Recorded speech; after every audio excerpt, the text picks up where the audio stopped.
Hello folks, Reloading Bench back with you once again. And this video is not about either one of these items. But these are great examples of something that is coming out that's closer. Actually, it's kind of a combination of both of these. More similar to the Lee than, say, the Lyman. And when I picked this up a while back, I wasn't sure if I was going to keep it, but I guess now I will be keeping it because I have a soft spot for this kind of stuff. And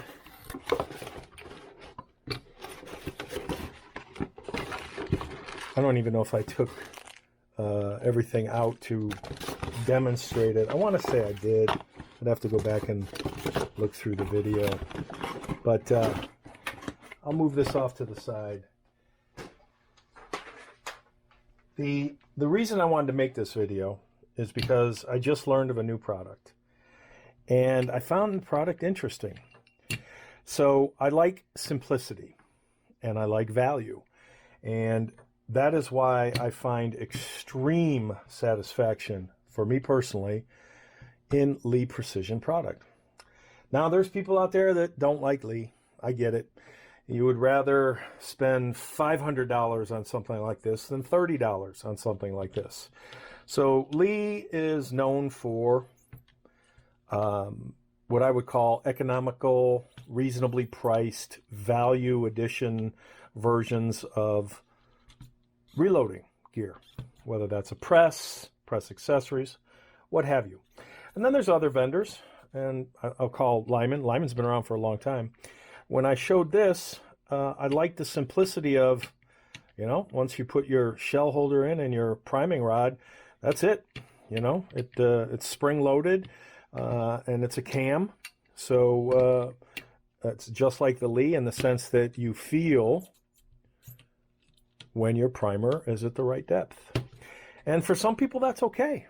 I would say for the casual shooter. I think this was $30 back in the day. I don't know what it costs today.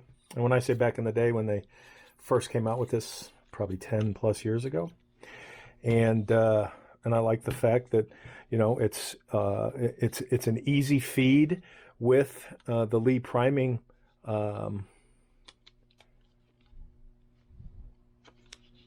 solution. And it's bench mounted. So some people like to bench mount prime. I prefer press priming.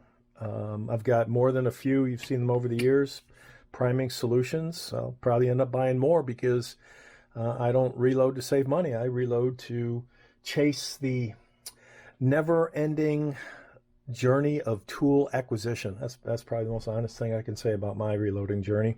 But in any case, here's a great example. I showcased this Lyman product. I want to say I mounted it to the T-slot, and did my demo. Maybe I didn't. I'd have to go back and look for the video. Very, very simplistic device. And I think this is $70. And Lyman, when they introduced this, this is called the AccuPrime. And when Lyman introduced this, they also introduced another one that had the priming rod, very similar to this, so that you wouldn't have to manually insert a primer every time. I think that's the biggest shortcoming of this device, is having to install or seat a primer by hand every time. That also limits primer detonation. This does not. If this goes off, you might have a bad day. I'm not saying it will. I'm saying it might. But I like this for the simplicity and the fact that it's cast and steel. And there's your stop. So that's it. That's all you can do here. Well, I recently saw by accident, and I'll show this because I'm sure it's hard to see on paper. Hornady for 2026. So this will be available, they say, January 1st. I don't know if I believe it, because it took forever to get the three-way trimmer. I think the whole year people waited on the three-way trimmer. So I think Hornady's got some new people in their manufacturing department, product and manufacturing department, especially in the reloading side, that when you announce something, October of one year, you shouldn't have to wait a full year to get it. So they're promising this will be ready January 1st. And this is the Hornady VersaPrime. They actually trademarked this VersaPrime bench priming tool. And this picture doesn't do it justice because my printer is fading. So I'll show some examples of this real time. And this is all billet aluminum and steel. And no red paint anywhere. No Hornady red like a Lee red. So they aren't taking cast and then coating cast to hide any of the, tooling marks. Based on the demo, it looks like the top part is jeweled, and then lasered for the H. But apparently you can change everything about this, meaning where the tube, and the tube is the same blast shield tube that you find in the lock and load AP. The handle, unlike the Lee, the handle can be on the right side or the left side. So you can mount it like this, or, I can change this to left side, but I'm not moving anything I'm changing the whole orientation. This, you can actually move the handle from the right to the left. You can also move the blast shield with the primers. It's an inline priming system from the right to the left. What I found very amusing was the designer, one of the designers of this. His name is Dillon. His first name is Dillon. And, for a Dillon to be designing a Hornady tool, I thought was kind of ironic. But what I found most interesting, and I liked the best, and has me potentially interested in this product that I absolutely positively do not need, just like I didn't need another Hornady case prep center that is now buttery smooth, and another bill spent on the accessories to get it back to original. But what I found most intriguing, other than the fact that it's all CNC'd aluminum, billet aluminum and steel, was the priming wheel. Actually, I'm going to call it a priming disc. So if any of you remember the old Dillon disc priming method, it was on a little round disc that would rotate, and every time it would come to the inline tube of primers, a new primer, it looked like a little phone dial, a rotary phone dial, would drop into the disc. Well, on the back of this tool, and hopefully I'll show some pictures, there's that disc, and you can push the disc or you can pull the disc. Again, push or pull, depending on, I could see myself, if I had this tool, I would probably configure it so that the handle is on the right. I would probably have the primer blast shield all the way to the right so it doesn't interact or interfere with anything I'm doing. So I would be probably grabbing brass, and it would be locked down to the press just like this on my T-slot. I would be grabbing a piece of brass. I would insert it, and it's Hornady shell holders. I'm guessing that won't be compatible with the Lee, but we'll see. You would pop it in there, and you don't have to hold it. You would then prime it. And the priming, because it's cam activated, goes down to the bottom. Whereas if you saw my old RCBS hand primers, you actually have to elevate the device because the primer won't fully seat until the handle is past the bottom, until it bottoms out. And having it like this, it won't prime fully because it still needs to cam down.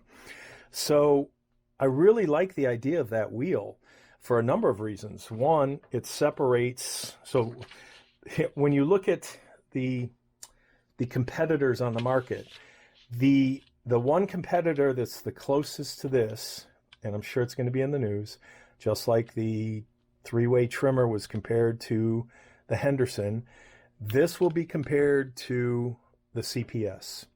The CPS is like $800 now. And it's got some interesting features. This is on sale right, Midway.